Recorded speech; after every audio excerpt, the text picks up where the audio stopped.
Masasayang lang po itong mga pag-uusap natin dito ngayon.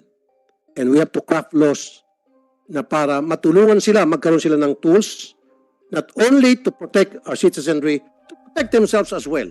Para hindi sila basta-basta mapagbintangan na lang na ginawa, na samantalang hindi naman nila ginawa. May ganun mga kaso na napagbibintangan kayo. That's why we have to come up with laws to protect both sides. Kasama na nga dyan yung body-worn camera na hindi naman sinusuot. Na at that time, hindi sinuot ng operatiba at sinabing sira. At meron akong pinapasambil na kapag merong insidente na pinatay ang camera o sira ang camera, CCTV or body-worn camera during operation or during critical moments, matik makukulong yung police pati yung kanyang supervisor. Excuse me, Senator Tulfo. Sinabi ba nyo nasira yung kuhan nyo? Body-worn camera? Your Honor, sir, according po sa may hawak po nun, kung di po ako nagkakamali, may nagka-problema po ata yung may hawak. Limata. Klaruhin mo, anong team leader ka? May problema ang body-worn camera? Napakamahal yan, ha? Hindi yan basta-basta masira. Ano, sira? Sir, we have Sergeant John Deere Tagakay explained kasi nalaman namin, sir, na among the teams sa Bongda 19, siya yung merong na-issuehan, merong hawak ng unit ng body-worn camera. And he explained na, I quote, "Before the said operation, the body-worn camera suddenly stopped working unknowingly. And due to the sudden incident, the undersigned did not notice that the body-worn camera already stopped working Nasaan yung tao niyan? Nasaan yung due pulis to niyan? low battery." Nasaan siya? Nasaan yung tao niyan? Uh, Next hearing. Sergeant Tagakay. Dali mo dito, ha? Mr. Ha? Chair, Dali mo dito. Mr. Chair, Yes. grabe namang dahilan, sir. Tumigil ang body-worn camera na ibinigay, nag-appropriate ang Kongreso, inutos ng Korte Suprema laging buksan sa ganitong mga operasyon dahil sa low bat. Hindi ba yan ang pinaka low level na paghahanda sa anumang ganitong plano? In fact, Mr. Chair, gusto ko po sanang ipasagot din doon kay Sergeant Tumakay or ano pong Tagakay. Kasi yung ibang ulat naman po na natanggap natin, hindi po sira, kundi sinara, pinatay. Kaya gusto ko pong itanong, sino nagbigay ng utos na isara yung mga body-worn cameras? Mr. Chair, pwede ba tapusin ko ang statement ko? Yes, yes. Yes. Na po. Sorry. Okay. Continue. Now, there has to be some changes that we should do immediately para hindi masayang yung mga ginagawa nating paghihiring dito. And then we have to craft some laws, like I said earlier, to protect the citizenry from abusive members of the PNP and to protect themselves as well, na para hindi sila basta-basta mapagbintangan. It's very unfortunate, sunod-sunod po yung mga pang-abuso ng kapulisan na nakarating po sa akin, and dalawang insidente recently nagsumbong sa akin. Una, halimbawa, sa Pandibulacan,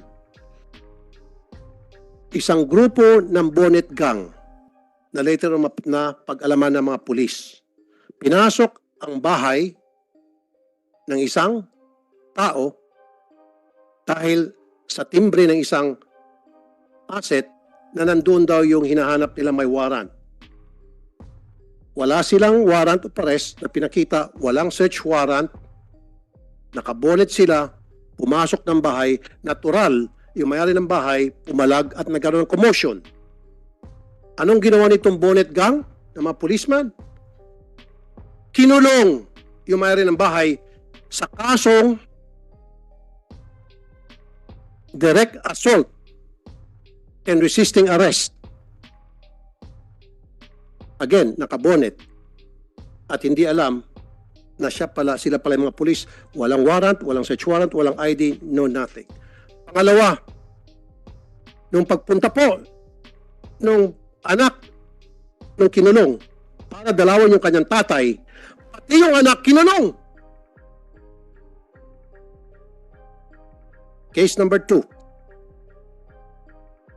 Rodriguez Rizal, 15 years old, binaril. Pulis, kasama ang kanyang asset, nakamotor, hinahabol ang isang citizen. Kinikasing at hinabol. Natural. Tatakbo yung isang citizen na yon dahil nakasibilyan at hiningian ng papeles na hindi naman nagpapakilalang pulis nang tumakbo yung sinisita nila. Nagpaputok itong pulis. Tinamaan yung kapatid nitong biktima na papalabas ng bahay. Patay. And recently over the weekend, ito po, nabasa ko article ng GMA7. 15 years old na binatilyo, binaril dahil pinagbintangan na nagnakaw ng cellphone. Sana po, stop na rito. Pero I doubt. Asahan po natin. Let's brace ourselves. Marami pa pong mangyaring ganito. Magdasal po tayo na sana hindi. Ngayon pa lamang, let's do some screening, general sermonya, lahat ng mga pulis natin para wala na po madagdagan na biktima. Doon po sana sa neuropsychiatric exam. Kasi po ako, Mr. Chair, nakapag-neuropsychiatric exam, nakita ko po na parang madali lang. Yun po ay para lamang sa mga gusto magkaroon ng baril. Pero how about those policemen na araw-araw nakikituro sa mga civilian population, nagkakandak ng operation, nag-arrest at may hawak ng baril, dapat ibang sets ng neuro exam ang ibinibigay sa kanila. And lastly, Mr. Chair, baguhin natin yung recruitment process. Baguhin natin yung training. And then on a regular basis, periodically, palagi dapat tinitrain, sineseminar, dinadrug test, random drug test, and neuropsychiatric exam ang mga police. Why? May mga police na nakapasa sa neuro, nakapasa sa drug exam, mabait sila, matino. Pero later on, nagbago ang kanilang sitwasyon dahil sa kanilang environment, dahil sa kanilang trabaho, then naging loko-loko. Pero kung maagap tayo sa ginagawa natin training seminar at pag-exam sa mga pulis natin, ito po ay pwedeng mababawasan. Maraming salamat, Mr. Chair. Magandang hapon po sa lahat. Thank you, Senator Tulfo. Mr. Chair. Yes, Senator Risa. Mr. Chair, kung wala na rin po tayong mga tanong kay Ms. Roda, baka pwede tayong humingi ng isang huling statement sa kanya bago siya i-excuse ng komite. Yes, Ma'am Roda, go ahead. Meron ka pang gusto sabihin? Sige po, makinig kami. Ms. Roda, Para yung audio niyo. makapahinga ka na after that. Go ahead. Nananawagan po ako sa Senado na sana po matulungan niyo po ako na makuha po namin yung stisya para po sana po kay Jimboy.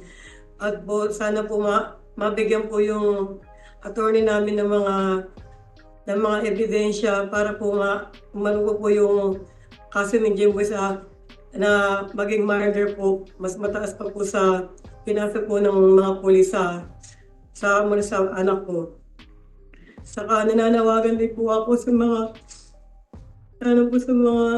katulad ng ina, sana po wala na po mangyaring katulad ng nangyari kay Jimboy na pagkamala nila na mamamatay tao na waldapper. Sana po yung mga pulis, sana po mag-ano po sila na kung ano po gagawin nila. Yun lang po.